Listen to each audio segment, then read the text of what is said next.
"Get him off the floor, Mom. He's ruining the vibe." That was the first thing I heard. Not, "Are you okay?" Not, "Oh my God," just annoyance. My face was pressed against the cold hardwood of the dining room. I tasted copper blood from biting my tongue and the salty, savory grease of the pot roast gravy soaking into my shirt. My chest felt like someone had swung a sledgehammer into my side. I wheezed, trying to pull air into a lung that refused to expand. "Ethan, get up," my wife Natalie hissed. She wasn't looking at me. She was looking at the gravy stain spreading toward the antique rug. "Gary is going to be here any second. Look at this mess." I rolled onto my back, clutching my ribs. Above me, my stepson Jake stood wiping his hands on his jeans, like he'd just taken out the trash. He was 24, unemployed, and currently smiling down at me with a terrifying mix of adrenaline and contempt. "I told you," Jake said, stepping over my legs to grab a napkin. "That's Gary's seat. Dad's coming home. You're just the wallet. Don't get confused." I looked at Natalie. We'd been married 9 years. I'd paid for Jake's braces. I'd paid for his 3 failed attempts at college. I'd paid off the credit card debt Natalie hid from me last year. "Nat?" I croaked out. She didn't look at me. She was on her hands and knees, scrubbing the floor with club soda. "Stop being dramatic, Ethan. He didn't push you that hard. Just go change your shirt and sit at the end of the table. Please, for once, just don't make this about you." Don't make this about you. The pain in my side flared, white-hot and jagged. But the coldness spreading in my chest, that was something else. That was the death of a marriage happening in real time, timed to the rhythm of a scrubbing brush. I grabbed the edge of the sideboard and hauled myself up. My vision swam. "He broke my rib," I said. My voice sounded strange, detached. "He tripped," Jake lied, grabbing a beer from the table. He toasted me. "Clumsy old man. Maybe you should go lie down. Skip dinner. Gary and I have business to discuss anyway." "Business," I repeated. "With money he doesn't have?" Jake laughed. It was a cruel, sharp sound. "Oh, he's got money now. Big money. We're partners." I looked at the empty chair at the head of the table. My chair. The leather was worn where my elbows had rested for a decade of paying bills and signing checks. "Get out," I said. Jake stepped forward, chest puffed out. "What?" I said, "Get out. Both of you. This is my house. My name is on the deed." Natalie finally stopped scrubbing. She looked up, her mascara smudged. "Ethan, stop it. You are not kicking my son out on Christmas Eve. If anyone is leaving, it's you. You're being hysterical." "Hysterical?" I touched my side. My fingers came away sticky with gravy and sweat. "He assaulted me. He defended his father's honor," Natalie snapped, standing up. "Gary is finally stepping up. He's going to be a part of this family again. If you can't handle that, then maybe you should leave. Go cool off. Come back when you're ready to be an adult." I looked at her. I really looked at her. I saw the fear behind her eyes, but it wasn't fear for me. It was fear that her fantasy was cracking. She wanted the bad boy ex-husband back, but she wanted my paycheck to fund it. "Okay," I said. "Okay?" She blinked. "Okay, I'll go." I didn't go to the bedroom to pack. I didn't change my gravy-soaked shirt. I walked straight to the front door. "Where are you going?" Jake called out, mocking. "Don't forget to pay the internet bill before you go. I need the Wi-Fi for gaming." I opened the door. The Texas humidity hit me like a wet towel. "Ethan!" Natalie yelled, suddenly realizing I wasn't bluffing. "Ethan, take the trash out on your way." I slammed the door. I got into my 2018 Ford F-150. My hands were shaking so bad I dropped the keys twice. I finally got the engine turned on. I backed out of the driveway just as a shiny black Chevy Silverado pulled in. Gary. He honked at me, a long, aggressive blast, and flipped me the bird as I drove past. I didn't flip him back, I just drove. My ribs were screaming. Every bump in the road felt like a knife. I drove 5 miles to the nearest urgent care. "What happened?" the nurse asked, eyeing the gravy on my shirt. "Fell," I grunted. "Hard." 2 hours later, I walked out with a tight wrap around my chest and a prescription for high-strength painkillers, 3 fractured ribs. I checked into a Motel 6 off the highway, room 204. It smelled like bleach and despair. I sat on the edge of the bed and stared at the blank TV screen. My phone started buzzing. "Natalie, 4 missed calls. Natalie, stop acting like a child. Come home. Natalie, Gary is asking where the good bourbon is. Jake, you're pathetic. Natalie, seriously, Ethan, you're embarrassing me. Pick up." I turned the phone off. I didn't sleep. I sat in the dark, popping pills every 4 hours, listening to the trucks rumble by on the interstate. I thought about the last 9 years. I thought about the overtime I worked to pay for Natalie's dental surgery. I thought about the car I bought Jake when he turned 16, which he totaled in a month. I thought about the business Jake said he and Gary were starting. He's got money now. Big money. A cold dread settled in my gut, heavier than the painkillers. I turned my phone on. It was 3 a.m. on a Tuesday. I opened my banking app. I have, or had, a primary savings account. It was the in case of emergency fund. $42,000. It took me 12 years to save that. Balance, $184. I stared at the screen. I refreshed it. I refreshed it again. Transfer to J. Miller, $12,000. Transfer to J. Miller, $10,000. Transfer to J. Miller, $20,000. Overdraft protection kicked in, pulling from my line of credit. My hands weren't shaking anymore. They were ice cold. I scrolled down. There was a pending alert from my credit monitoring service. New account opened, Lone Star Auto Finance. Principal, $68,000. Co-signer, Ethan Miller. I clicked the details. Vehicle, 2024 Chevy Silverado, Z71. Primary borrower, Gary Vansetti. I threw the phone across the room. It hit the wall with a crack, but I didn't care. They hadn't just kicked me out. They had looted the vault on my way out the door. Gary drove past me in that truck, that $68,000 truck, my truck. I waited until 8 a.m. I didn't shower, I didn't eat. I put on my dirty, gravy-stained shirt because I wanted to remember exactly how I felt in that moment. I drove to the bank first.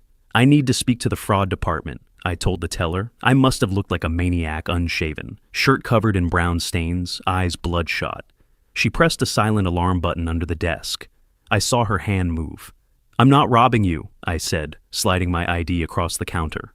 "I'm the one who was robbed, by my wife and her ex-husband."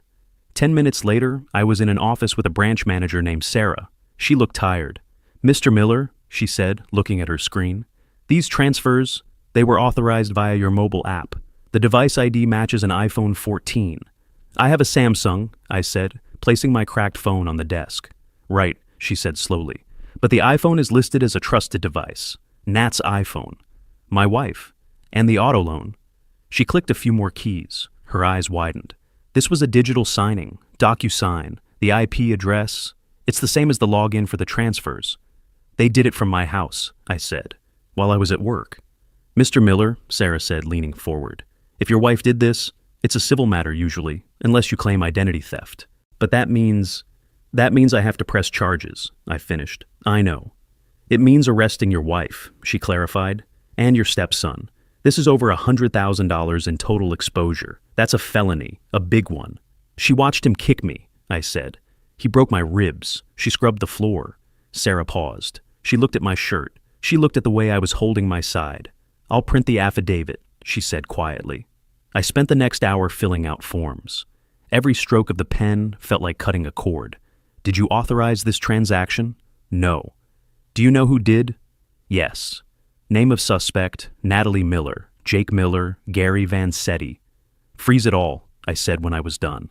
"The house account, the cards, the line of credit. Put a fraud alert on my social security number."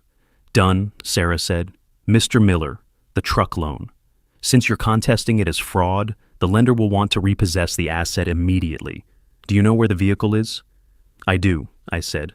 "It's in my driveway." "I can give you the number for their asset recovery team," she said. "Give it to me." I walked out of the bank. I didn't call Natalie. I called the number Sarah gave me. Then I called the non-emergency police line. "I need to report a grand larceny and identity theft," I told the dispatcher. "And I know exactly where the suspects are. They're having a party." It was a week after the shove, New Year's Eve.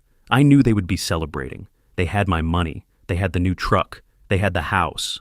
They probably thought I was curled up in a ball somewhere, crying. I pulled up to the house at 7 p.m. The black Silverado was parked right in the center of the driveway, taking up 2 spots. It was shiny, aggressive, massive. I parked my Ford on the street, blocking the driveway entrance. I walked up the path. I could hear music inside, bass thumping, laughter. I used my key. The door swung open. The living room was full. Not a huge party, maybe 10 people. Some of Jake's loser friends, a couple of Natalie's sisters, who never liked me anyway. And in the center of the room, sitting in my leather recliner, the one I bought for my bad back, was Gary. He was holding court. He had a beer in one hand and my cigar humidor in the other. "So I told him," Gary was shouting over the music, "you want to play with the big boys? You got to bring the big toys. That truck, that's just the start, baby." Jake was sitting on the arm of the chair, laughing. "Yeah, king of the road." Natalie was in the kitchen, mixing drinks. She looked happy, relieved. Then the music cut out. Someone saw me standing in the doorway. "Whoa," one of Jake's friends said. Gary looked up. He squinted. Well, look what the cat dragged in. The gravy train." Jake jumped up. "What are you doing here, Ethan? We're having a celebration. Get lost." I stepped into the room. My ribs ached, but the adrenaline numbed it. "Celebrating what?" I asked. My voice was calm, too calm. "The new truck?" "Damn straight," Gary sneered. "Bought and paid for, unlike your piece of crap Ford." "Paid for by who?" I asked, looking at Natalie. She froze, a margarita glass halfway to her mouth. She saw the look in my eyes. It wasn't the look of the husband who fixes the sink. It was the look of a stranger. "Ethan," she warned, her voice tight. "Don't start. We can talk about money later. Just go to the bedroom or leave." "I'm not here to talk," I said. I pulled a folded piece of paper from my pocket. "I'm here to give you this." I tossed it onto the coffee table. It landed next to a bowl of salsa. Gary picked it up. He laughed. "What is this? A love letter?" He unfolded it. His smile faltered. Then it dropped. Then his face went gray. "What?" Gary whispered. "What is it?" Jake asked, grabbing the paper. He read it. "Police report, identity theft, fraud." He looked up at me, his eyes wide and frantic. You called the cops?" "I did," I said. "And the bank. And the lender." "You can't do that," Jake screamed, his voice cracking. "We're family. Mom authorized it." "No," I said, looking at Natalie. "I didn't authorize it. And since my name is on the loan as the guarantor, the only one with credit good enough to get that truck, I reported it as stolen identity." "Ethan, please!" Natalie rushed forward, grabbing my arm. "Stop! You're ruining everything. Gary needs that truck for work. We were going to pay you back. It was an investment." "Investment?" I laughed. It was a dry, dark sound. "You drained $42,000 from my retirement. You maxed out the credit line. You stole my identity. That's not an investment, Nat. That's 15 to 20 years in federal prison." "Prison?" Natalie squeaked. "Forgery," I listed them off on my fingers. "Wire fraud, grand larceny, identity theft. And since you used the computer, cybercrime." "I'll just tell them you said it was okay," Jake shouted. "It's your word against ours." "Is it?" I pulled out my phone. I hit play on a recording, voice of Sarah from the bank. "Mr. Miller, the IP address matches your home. The digital signature was created using the email nat.miller88. The transfers were instant." I paused it. "And," I added, "I have the text messages from yesterday, Jake, where you said, and I quote, 'Don't be a dick, we needed the money. Mom said she'd fix it before you noticed.'" "I didn't mean steal," Jake yelled. "Too late," I said. Gary stood up. He threw the paper down. "I'm leaving. This is your mess, Natalie. I told you to handle him." "Sit down, Gary," I said. "Make me, old man." Gary stepped forward, fists balling up. "I'll put you back on the floor." "I wouldn't do that," I said, glancing at the window, "because the audience is here." Blue and red lights washed over the living room walls, flashing through the sheer curtains. No siren, just the silent, terrifying strobe of justice. "No," Natalie whispered. "No, no, no." You have two options," I said to Gary. "You can walk out there and get tackled, or you can sit in my chair and wait for them to come cuff you." "Ethan!" Natalie fell to her knees. She was crying now, ugly, sobbing tears. "Stop them. Tell them it was a mistake. I'll do anything. I'll sign the house over to you. I'll never talk to Gary again." I looked down at her. "You're right about one thing," I said softly. "You will never talk to Gary again, not where he's going." "Why are you doing this?" Jake screamed, tears streaming down his face. "We're family." "Family?" I stepped closer to him. He flinched. "Last week I was lying right there." I pointed to the spot on the floor. "I was gasping for air. My bone was snapped. And you told me to get out of your daddy's chair." I leaned in close. "Well, he's in the chair now, Jake. Let's see how much it costs him." The front door burst open. "Police! Everyone stay where you are! Hands!" The room exploded into chaos. Guests were screaming, dropping drinks. "On the ground, now!" An officer with a drawn taser pointed it at Gary. Gary didn't fight. He crumbled. He put his hands up, shaking like a leaf. "It wasn't me! It was her! She did the computer stuff! I just signed where she told me." "You coward!" Natalie shrieked at him. "You said you'd take care of us." "Secure him!" the officer barked. Two cops grabbed Gary, hauling him out of my recliner. They slammed him face first onto the rug, the same rug Natalie had been so worried about protecting from the gravy. "Jake Miller?" another officer shouted. "I didn't do anything," Jake sobbed, backing into the corner. "I'm just a kid." "You're 24, I said, "and your name is on the transfers." They cuffed Jake. He was wailing, calling for his mom. Then the officer turned to Natalie. "Natalie Miller?" She looked at me. Her eyes were pleading, desperate holes. "Ethan, husband, please." I looked at the officer. "That's her. Turn around, ma'am. Hands behind your back." "Ethan!" she screamed as the metal clicked shut. "I love you! I love you! Don't let them take me!" I watched them drag her out. She tripped on the rug. No one stopped to help her up. They just dragged her by the arms, her heels scraping across the floor. The house went quiet, save for the crackle of the police radios. A tow truck driver appeared in the doorway. He looked at me, then at the police, then at the keys sitting on the coffee table. "Here for the Silverado?" I asked. "Yep, lender wants it back." I picked up the keys. I tossed them to him. "Take it," I said, "and take the trash out on your way." I didn't stay in the house that night. It felt haunted, not by ghosts, but by the sheer stupidity of greedy people. I went back to the Motel 6. I ordered a pizza. I slept for 12 hours straight. The fallout was nuclear. Because I refused to drop the charges, the DA went hard. They had the digital trail, the texts, the bank records. It was an open and shut case. Gary took a plea deal immediately. He rolled on Natalie and Jake to shave 5 years off his sentence. He got 3 years for fraud and grand larceny. Jake wasn't so lucky. Because he had a prior record, a DUI I had paid to make go away years ago, the judge wasn't lenient. 2 years in state prison plus restitution. Natalie fought it. She tried to claim coercion. She tried to claim I was abusive and forced her to do it. That was a mistake. My lawyer, Mike, brought out the medical records of my broken ribs. He brought out the recording of her screaming at Gary in the police car. Dash cams are a beautiful thing. She got 4 years. I sold the house. I couldn't live there anymore. Every time I looked at the dining room floor, I saw myself lying there, pathetic and broken. The market was good. I made a profit, even after paying off the second mortgage Natalie had secretly taken out. I moved 3 states away. I bought a small place in the mountains, a cabin with a wood stove and a deck that looks out over a valley of pine trees. It's quiet here. I still have pain in my side when it rains.